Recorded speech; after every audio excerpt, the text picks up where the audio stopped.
So guys, I've been checking out a lot of YouTubers lately, and pretty much to get inspiration, make my channel better. But I've noticed something. A lot of them, they have a green screen, alright? For sure, they have a green screen. They use it for gamer videos. Like, they play the game and you see commentary from them. But in their actual videos, they sit at a desk and just have regular lighting. Which, that's all fine and all, but why not use the green screen for that? One, it makes it look more cleaner. Two, it makes it look more cooler. And you get to put pictures in the background. You put your favorite show of all time in the background. Yes, Batman the Animated Series is my favorite show of all time. Isn't it yours too? But still, it's pretty cool shit. You do a lot of crazy shit in the background, so why not use it if you have it? I get it if you can't afford it for your YouTube channel, but if you have it, just use it. Like, I have it, I'm using it every single video. But guys, enough of me talking about this awesome green screen. Let me actually dive into this video.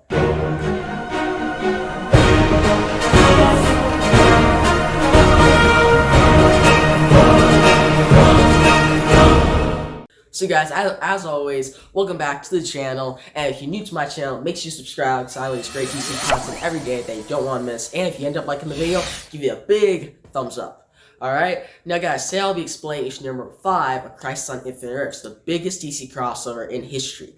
Now, if you haven't read issue number 1, 2, 3, 4, go in the top right corner right here and check out my playlist where I explain all 4 issues and then you're all caught up. But if you're all caught up already, let's dive into issue number 5. Pretty much issue number 5 starts out where we left off. Everything went to shit and the whole multiverse has been destroyed. Now, Marvel had Thanos snap his fingers and erase half of existence. But DC was like, hold my beer, I'll erase all of the multiverse.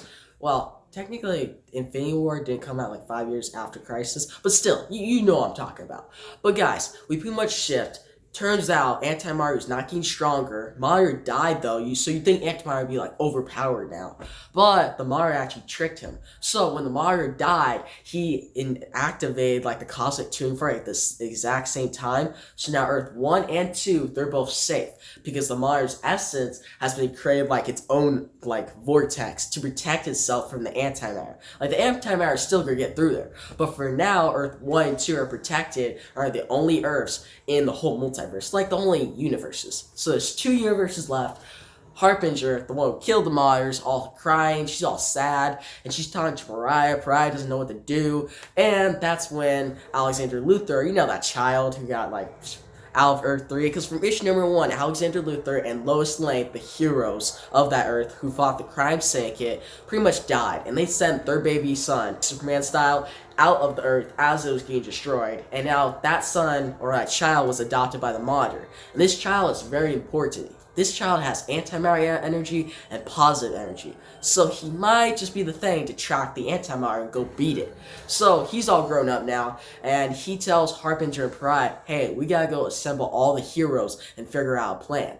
Now, then we shift to the anti-Mario. He's pretty mad. Like, he was this close to destroying the whole multiverse and becoming all-powerful. And he tells Psycho Pirate, alright, you have to get your abilities really high, because I'm going to need you to control both 2 Earths so that I can go destroy them. So, test your abilities out on the Flash. And he has the Flash captive, guys, so sucks for the Flash.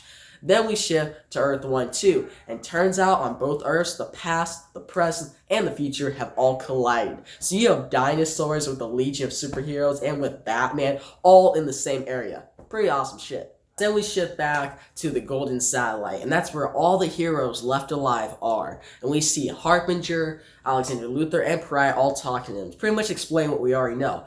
Anti-Mario's trying to destroy us. Anti-Mario, he's the big foe. Mario's trying to avoid this, trying to save everyone. And the heroes are not having it. They're like, hey, we need an actual plan, because you guys just keep causing tragedy. Like Pariah, like come on. He unleashed the Anti-Mario. And then Alexander Luthor, they're like, you're a Luthor. How are we supposed to trust you? And then Harbinger is like, oh, you killed the Monitor? You must be bad. But we see a bunch of characters in it. It's like Elongated Man. We see Jay Garrick. Well, we don't see Wally West yet. That's later, guys. We also see Batman, Superman, Starfire, all sorts of characters in one room. So it's pretty cool. But guys, they talk, they explain to them. We shift to the Anti-Mario, and we see Anti-Mario. He's like converting Red Tornado to like evil. Well, it's easy. He's a robot. So he's finished changing his programming so now he could go attack the heroes. And Psycho Pirate is still messing with the Flash. The Flash is like in fear. He can't get out of this fear. And honestly, I feel bad for the Flash. Now we shift to Oa. And guys, all the Green Lanterns show up to Oa because remember John Stewart, he couldn't even use his ring in the last, I think it was 4th issue or the 3rd issue. One of the two. But they show up and you see the Guardians of the Universe all in like a stasis. They can't move. They're in like this energy force field. And all the Green Lantern Corps' rings aren't working at all. So they're pretty mad about this. Then we shift back to pretty much a scene between Killer Frost and Firestorm. And Firestorm's all like, he's used to this thing now. Like at first he was like, okay, I hate that Killer Frost actually loves me. But now he's getting used to it. And as always, when that happens to a person, Killer Frost decides, yeah, I'm not in love with you anymore. And Psycho Pirate's spell pretty much faded away. So Firestorm is, on one hand, like, relieved about this because he doesn't have to deal with her anymore. But on the other hand, it's like, I was actually getting used to this. What the hell? But Killer Frost, she went from kissing him to pretty much trying to ice his ass. So they're villain and hero again. But guys, then we shift. We see Earth 1, 2, all these reporters like Lois Lane, Lena Lane, they're explaining that if these two, and Brainiac 5, they explain if these two Earths collide, they'll be destroyed. So that's another problem on their hands. Now, all the heroes have heard about the antimatter and how they have to collide and stuff. Now, a bunch of them are like, nope, we're gonna deal with this ourselves. We got a plan already. Harbinger, Alexander Luthor, Pariah, you're all full of shit. So they all separate. And a lot of chaos breaks out. They can't handle it. Red Tornado shows up because he's now manipulated by the antimatter. And he's destroyed. Like, the bottom torso of him is gone. Like, he's just top torso now. Like, the bottom torso isn't gone, but they're, like, separated, and he's, like, broken. So the heroes are now like, alright, we can't deal with this separate, so we're gonna come together, making the biggest crossover in DC Comics history up to this point. Now, guys, then we shift back to the Flash, talking to the Antimatter. He's like, if you're so powerful, why not just show yourself? And the Flash is now resisting the Psycho Pirate, so he's starting to be more cocky to the Antimatter. And the Antimatter finally shows his face, and guys, it wasn't, like, super, like, big, oh my gosh, it's the Antimatter. It was like, alright, that's pretty cool, but I know he has a cooler look later in the series, which I think will pop up soon. But his first look in this series, it was good enough, like, but it could be better.